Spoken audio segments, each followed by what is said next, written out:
अब खबरें विस्तार से जानेंगे, जहां पर प्रदेश की 28 विधानसभा सीटों के उपचुनाव के लिए आज अधिसूचना जारी होगी और इसके साथ ही नामांकन जमा होने का सिलसिला भी शुरू हो जाएगा, जो 16 अक्टूबर को दोपहर 3 बजे तक चलेगा।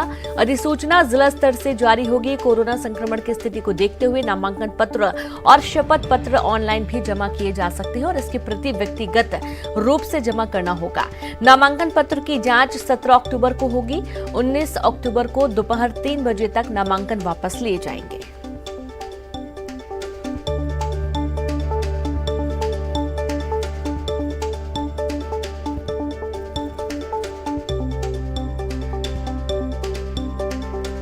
तो आज चुनाव की अधिसूचना जारी होगी। 28 विधानसभा सीटों पर उपचुनाव है और इसके चलते आज अधिसूचना जारी होगी। 16 अक्टूबर तक नामांकन किए जाएंगे और साथ ही 17 अक्टूबर को नामांकन पत्र की जांच की जाएगी और इसके बाद 19 तक नाम वापस भी लिए जा सकते हैं। 3 बजे तक नाम वापस लिए जा सकेंगे। उपचुनाव की अधिसूचना आज जारी होगी। और ज्यादा जानकारी के साथ रंजना जुड़ गई है। रंजना, आज से चुनाव का बिगुल बज रहा है। आज उपचुनाव की अधिसूचना जारी होगी और आगे किस तरीके की प्रक्रियाएं होंगी?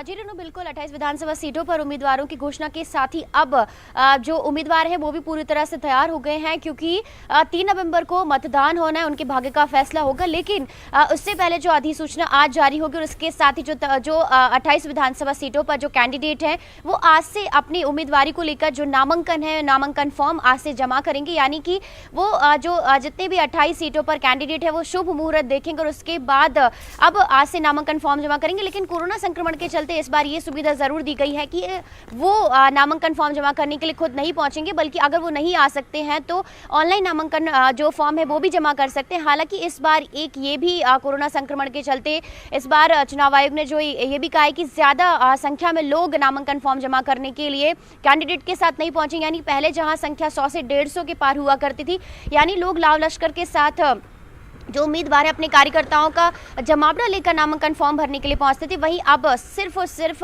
5 लोग ही उम्मीदवार के साथ नामांकन फॉर्म जमा करने के लिए पहुंचेंगे। तो ऐसे में अब बहुत सारी जो एसओपी है, यानी गाइडलाइन है नामांकन फॉर्म जमा करने को लेकर, उसका भी पालन करना होगा। और इसके बाद जो रैलियां होंगी, यानी प्रचार के दौरान भी जो कोरोना संक्रमण की जो गाइडलाइन है उसका भी जो चुनाव आयोग ने जारी की, उसका भी तमाम उम्मीदवारों को पालन करना होगा। यानी रैलियों में अब 100 से ज्यादा लोग नहीं जुट सकेंगे। तो इन तमाम बातों का ध्यान रखना होगा और नामांकन फॉर्म जमा करने के बाद ही 19 तारीख आखिरी डेट होगी जब लोग नाम वापस ले सकेंगे और नामांकन फॉर्म जमा कर सकेंगे। यानी आज से जो चुनावी बिगुल है वो पूरी तरह से शुरू हो चुका है और उम्मीदवार अब नामांकन फॉर्म जमा करने के बाद ही अब चुनावी रैलियां और जो जनता है उसको लुभाने की कोशिश करेंगे। रेनू, बिल्कुल बिल्कुल बिल्कुल रंजना, और बहुत शुक्रिया आपका तमाम जानकारी के लिए। तो आज से असल में जो लड़ाई है वो शुरू हो रही है जमीन पर और आज जारी होगी अधिसूचना। उसके बाद आगे की प्रक्रियाएं भी होंगी और नेता और ज्यादा अलर्ट हो चुके हैं। उपचुनाव प्रचार ने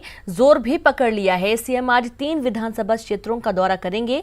आगर, हाटपिपलिया, सुवासरा में सम्मेलन करेंगे। मंडल सम्मेलन को भी आज मुख्यमंत्री संबोधित करने वाले हैं। साथ ही ज्योतिरादित्य सिंधिया मुरैना और भिंड के दौरे पर रहेंगे। बूथ समिति के सम्मेलन में हिस्सा लेंगे। तो उपचुनाव की अधिसूचना आज जारी हो गई है और आज ही मुख्यमंत्री शिवराज सिंह चौहान 3 सीटों के दौरे पर रहेंगे। आज मुरैना में सिंधिया भी दौरा करेंगे, भिंड के दौरे पर रहेंगे, बूथ समिति के सम्मेलन में हिस्सा लेंगे और साथ ही मुख्यमंत्री भी बूथ समिति के सम्मेलन में हिस्सा लेने वाले हैं। 3 विधानसभा क्षेत्रों का आज दौरा है। दौरा काफी महत्वपूर्ण है। हाटपिपलिया, सुवासरा और आगर के दौरे पर मंडल सम्मेलन को भी संबोधित करेंगे। और रंजना बनी हुई। रंजना, आज 3 विधानसभा क्षेत्रों के दौरे पर है मुख्यमंत्री और साथ ही आज मुरैना दौरे पर ज्योतिरादित्य सिंधिया भी हैं। क्या कुछ कार्यक्रम तय किए गए हैं और आज होने वाले इस दौरे की खास बात क्या है, क्योंकि प्रमुख सीटें हैं जो कि इस बार पूरी नजर इन प्रमुख सीटों पर टिकी हुई हैं?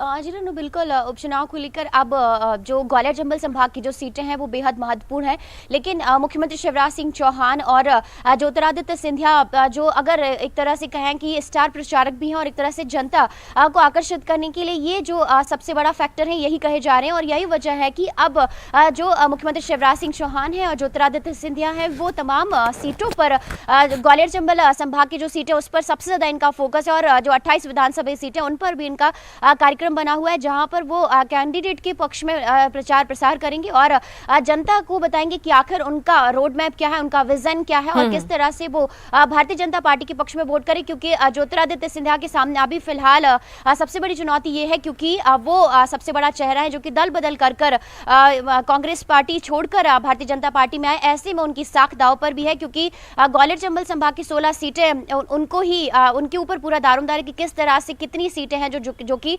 जीत का लेकर आते हैं और उनके खाते में जुड़ती हैं, और साथ ही उनके जो दल बदल करके जो नेता उनके साथ यहाँ पर पहुंचे उनको जीत दिलाना भी, खास करके जो उनके नेता कहे जाते हैं जो उनके चलते ही पार्टी छोड़कर यहाँ पर पहुंचे, तो ऐसे में उनके ऊपर भी दारोमदार है कि उनकी जीत जरूर सुनिश्चित कराएं। ऐसे में अब जो चुनाव प्रचार है वो रैलियां जो है उनको अब वो संबोधित करने के लिए पहुंच रहे हैं। लेकिन रेनू, आपने जो जिक्र किया है क्योंकि जिस तरह से मुख्यमंत्री शिवराज सिंह चौहान और ज्योतिरादित्य सिंधिया मंडल सम्मेलनों को संबोधित करें, क्योंकि भारतीय जनता पार्टी ने ये कार्यक्रम तय किए हुए हैं 2 अक्टूबर से शुरू हुए हैं जो कि 15 अक्टूबर तक चलेंगे, और मंडल सम्मेलन में तमाम बड़े नेता पहुंचेंगे और विकास कार्यों का रोड मैप भी रखेंगे, और साथ ही कार्यकर्ताओं से जमीनी स्तर की जो हकीकत है वो भी जानने की कोशिश करेंगे कि आखिर किस तरह का वहां पर माहौल है, और कार्यकर्ताओं में जोश भी भरेंगे और एक तरह से जीत को लेकर जो रणनीति है वो भी वहां पर आगे उसको तैयार करके जमीनी स्तर पर उतारने की कोशिश की जाएगी। हालांकि 2 स्टार प्रचारक है जो कि पहुंच रहे हैं और जनता को लुभाने की कोशिश है। विकास का रोड मैप उनको रखा जा रहा था कि ज्यादा से ज्यादा जो संख्या में जो जनता है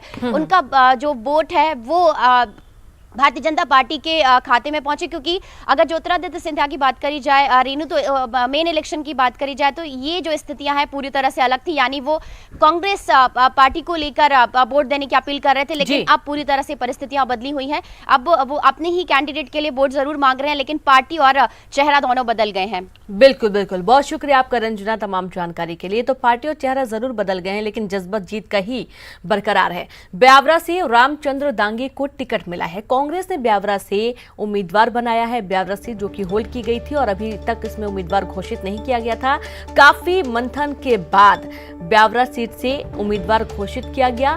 बीजेपी के नारायण सिंह पवार टक्कर देंगे। गोवर्धन दांगे के निधन से ये सीट खाली हुई थी और अब गोवर्धन दांगे के निधन के बाद से यहां पर कांग्रेस ने रामचंद्र दांगे को टिकट दिया है। कांग्रेस उम्मीदवार है ब्यावरा से और साथ ही इनको टक्कर देने के लिए बीजेपी ने नारायण सिंह को उतारा है मैदान में।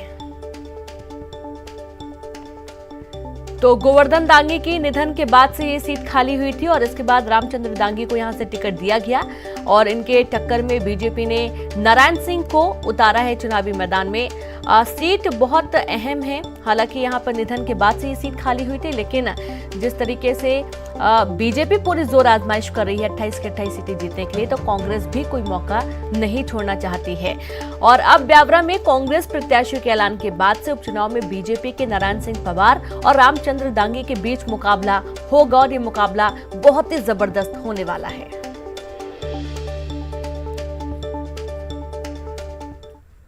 वक्त एक